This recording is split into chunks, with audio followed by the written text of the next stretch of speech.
Ah ben, je sais pas. 1, 2, 3.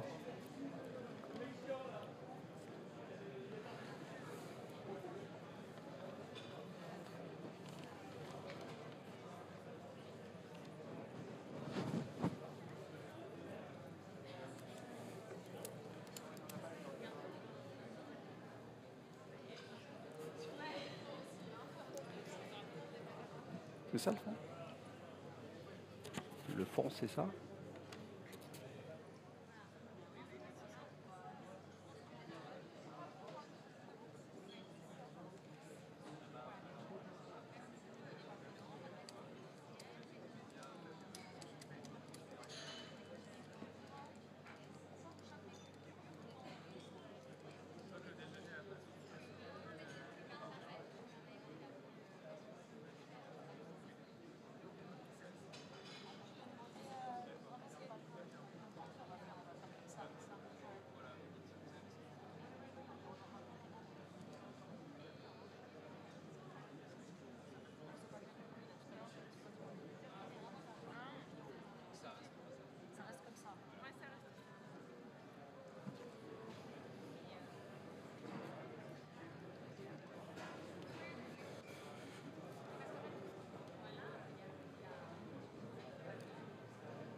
Voilà.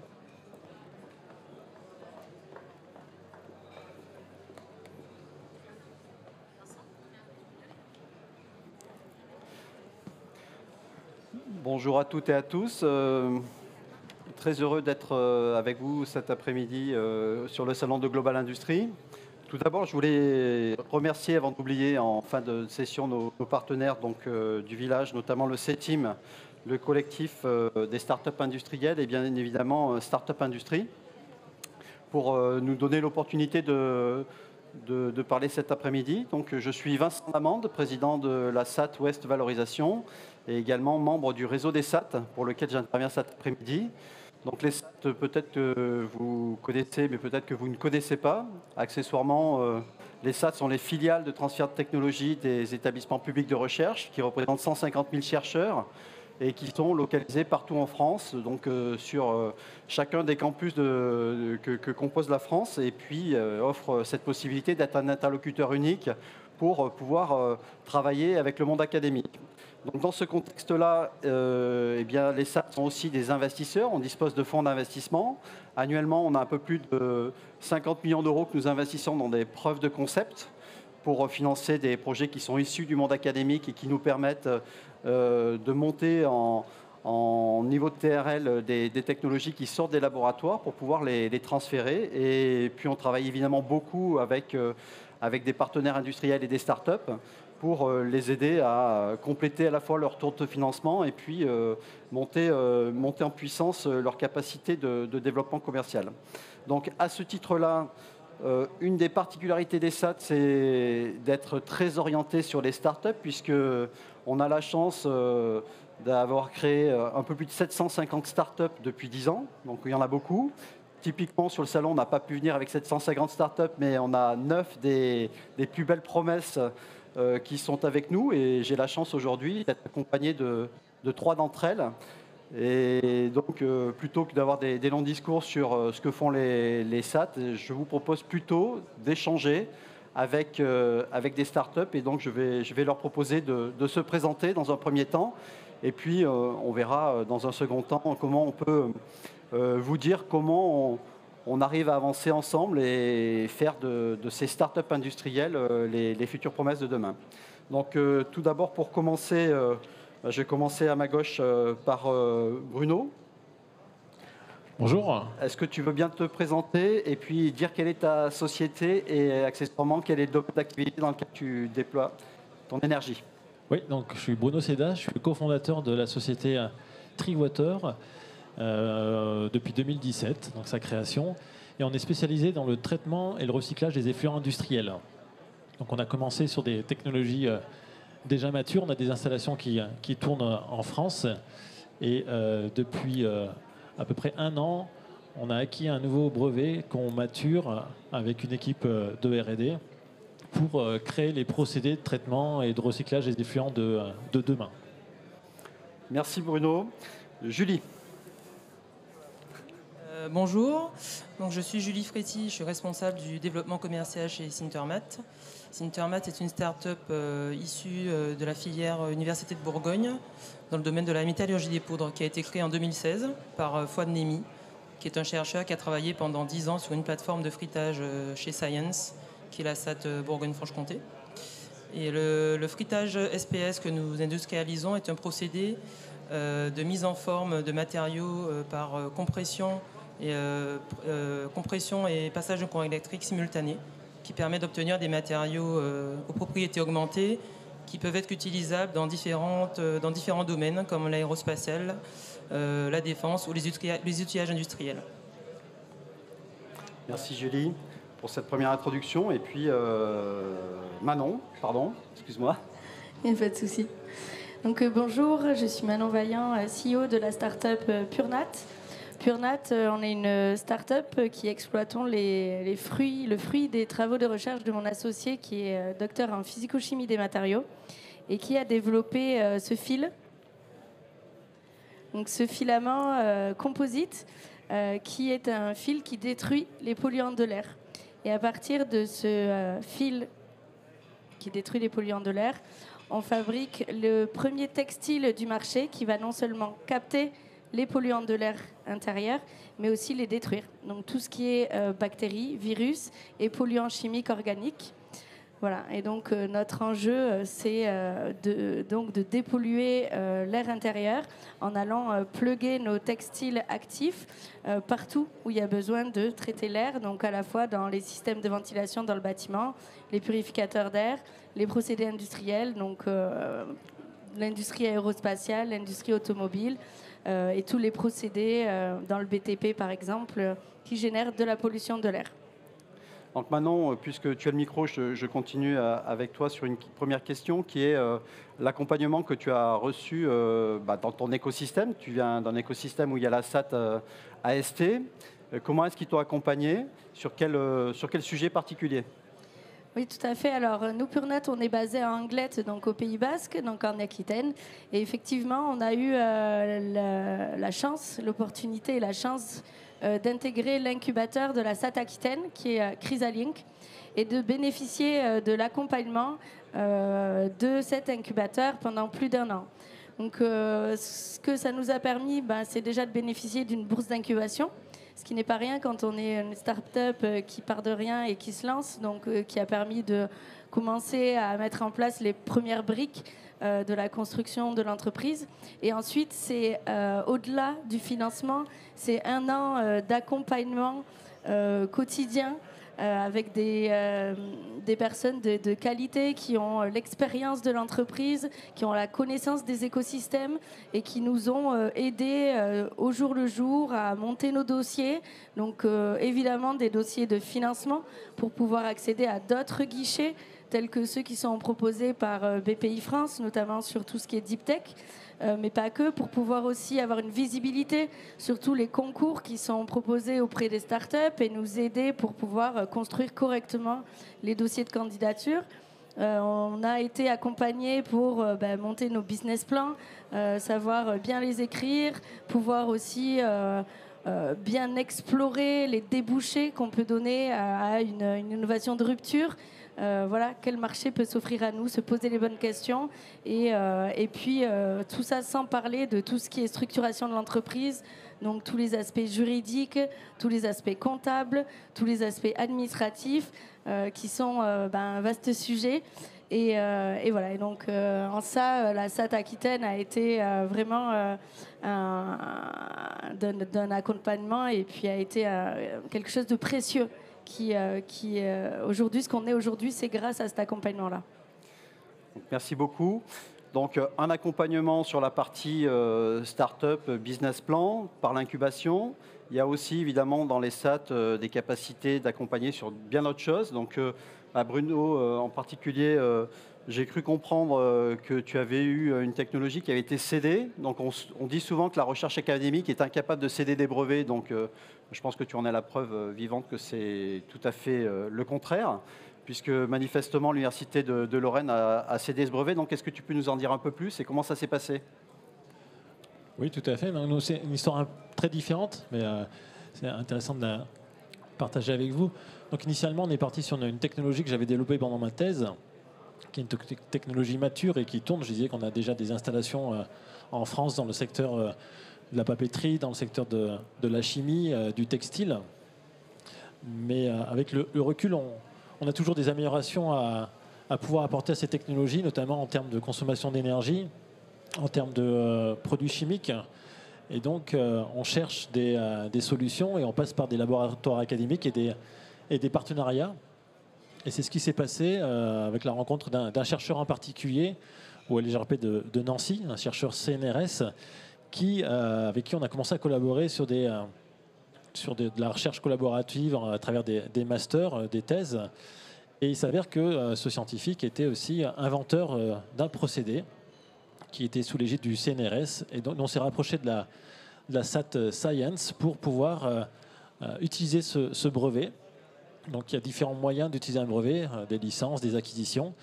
Et dans la stratégie de Treewater, on est allé sur une acquisition de ce brevet pour pouvoir le maturer. Et comme je disais au tout début, de pouvoir développer les procédés de demain qui vont permettre de détruire des polluants à moindre coût, moins d'énergie, moins de produits chimiques. Et c'est une nouvelle aventure qui a débuté après la première aventure de la création de Treewater. Et ce n'est pas uniquement des technologies qui viennent de l'Université de Lorraine qui animent, je dirais, votre portefeuille de technologies. Donc il me semble que tu as aussi travaillé avec l'INSA de Lyon et peut-être avec des écoles de chimie de l'Ouest. Tu peux nous en dire un mot aussi? Historiquement, on est issu de l'INSA de Lyon, donc avec, là où j'ai eu la chance de réaliser ma thèse il y a quelques années. Et donc on est resté sur cette stratégie, cette philosophie en fait d'aller voir ce qui se passe dans les laboratoires de recherche pour ne pas repartir de zéro à chaque fois. Et on monte différents projets et effectivement, en plus de maturer ce projet qui s'appelle Electrotate et qui est basé sur de l'électrochimie, donc c'est de l'oxydation avancée, c'est une technologie destructive qui va non pas transférer les polluants mais vraiment les détruire avec moins d'énergie et moins de polluants chimiques. On développe aussi d'autres procédés avec l'école de chimie de Rennes, avec qui on collabore depuis plusieurs années. Et c'est assez historique parce que certains professeurs, certains scientifiques sont issus de l'INSA de Lyon, donc on se retrouve quelques années après pour collaborer et travailler sur des innovations. Et dans ce cas-là, on est sur la valorisation de déchets ferreux pour catalyser en fait nos procédés d'oxydation avancée, toujours dans le but de réduire les consommations énergétiques et la nécessité de faire appel à des produits chimiques. Et dans le cadre de France Relance, je crois que vous avez été aussi accompagné d'une manière ou d'une autre, puisqu'on sait tous que les startups, elles ont eu des difficultés à pouvoir perdurer pendant la période du Covid. Donc qu'est-ce qu'il en a été pour ce qui vous concerne sur le plan France Relance?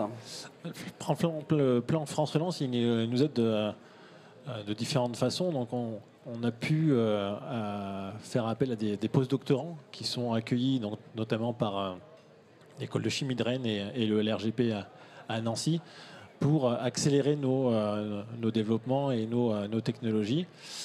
Donc c'est des coûts financiers qui sont moindres parce qu'on est financé à 80% sur ce type de poste.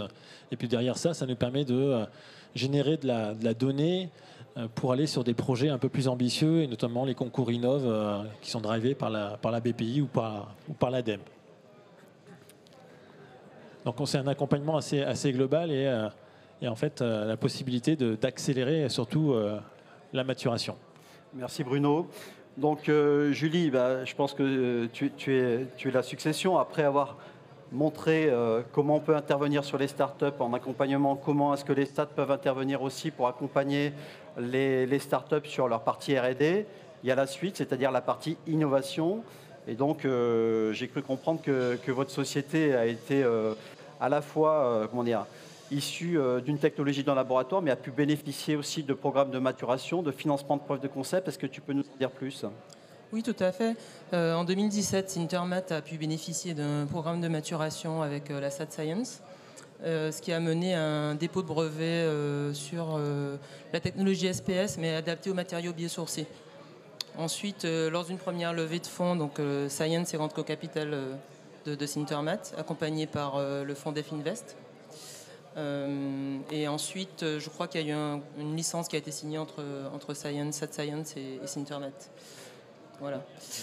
Ensuite, aujourd'hui, je pense qu'après cette étape, il y a eu aussi des étapes d'accompagnement classiques, on va dire, en termes sur la communication, développement commercial et éventuellement, je crois, la R&D.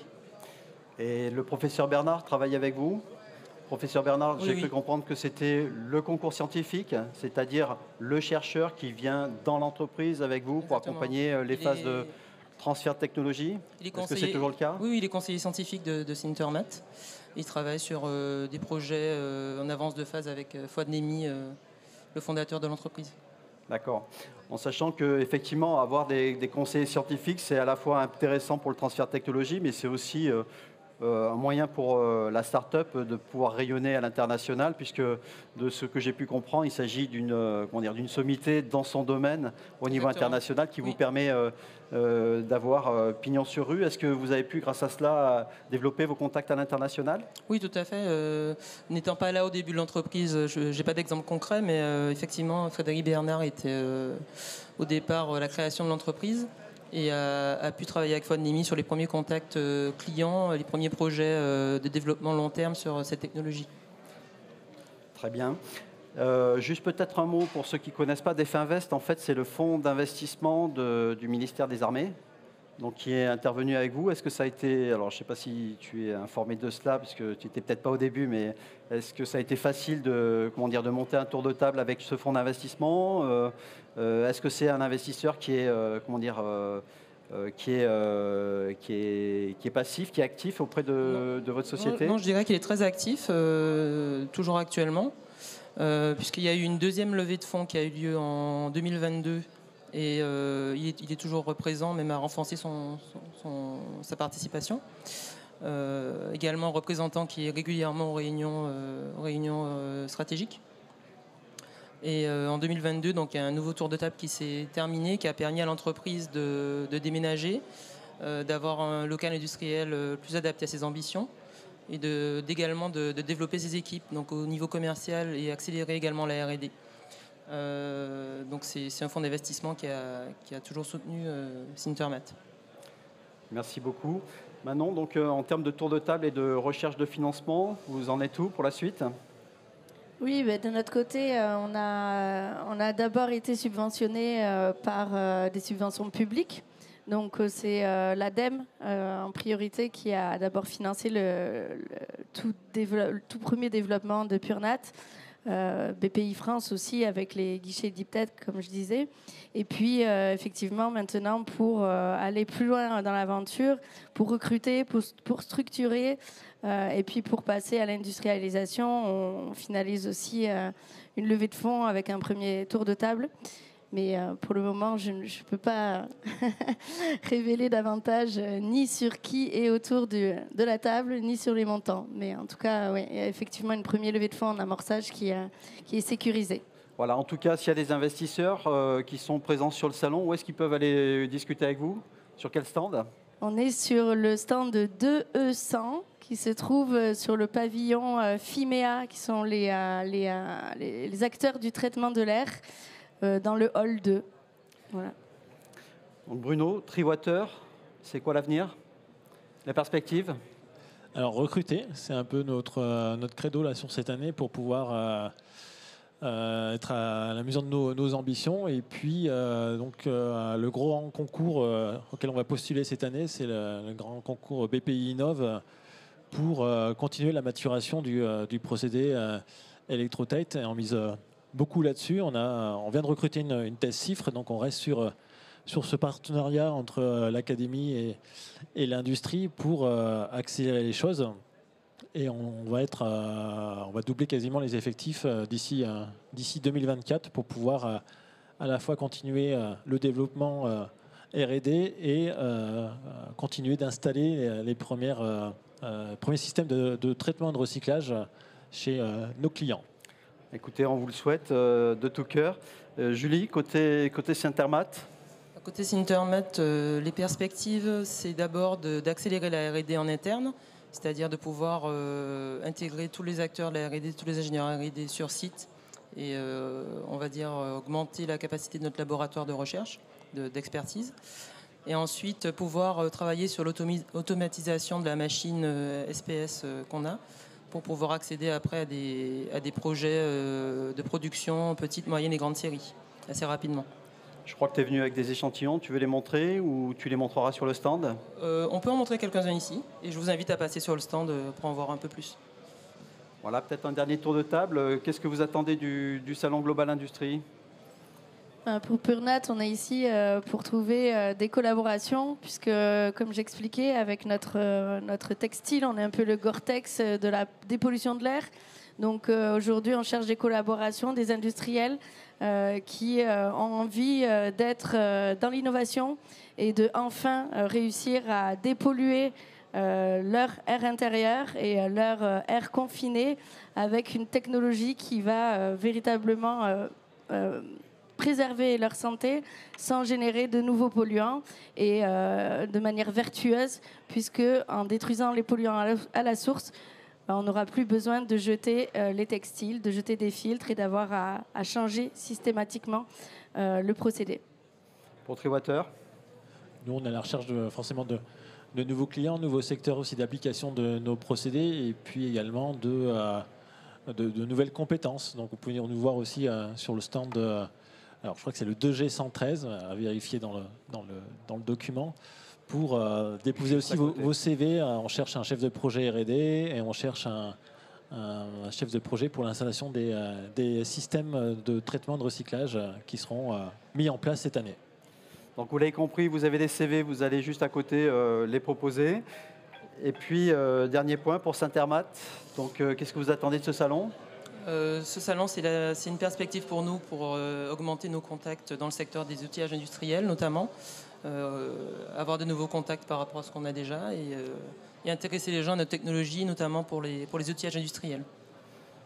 Merci beaucoup. Donc, on vous invite à venir après voir tous ces jolis produits et ces prototypes. Merci encore à nos intervenants. Je pense qu'on peut les applaudir.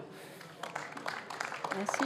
Merci. Et puis, on se tient à votre disposition. RéseauSat est juste à côté. On a 9 startups qui sont là, qui ne demandent qu'à discuter avec vous. Venez nous voir, venez discuter avec nous. On sera très, très heureux de vous accueillir. À très bientôt et très bon salon à tous.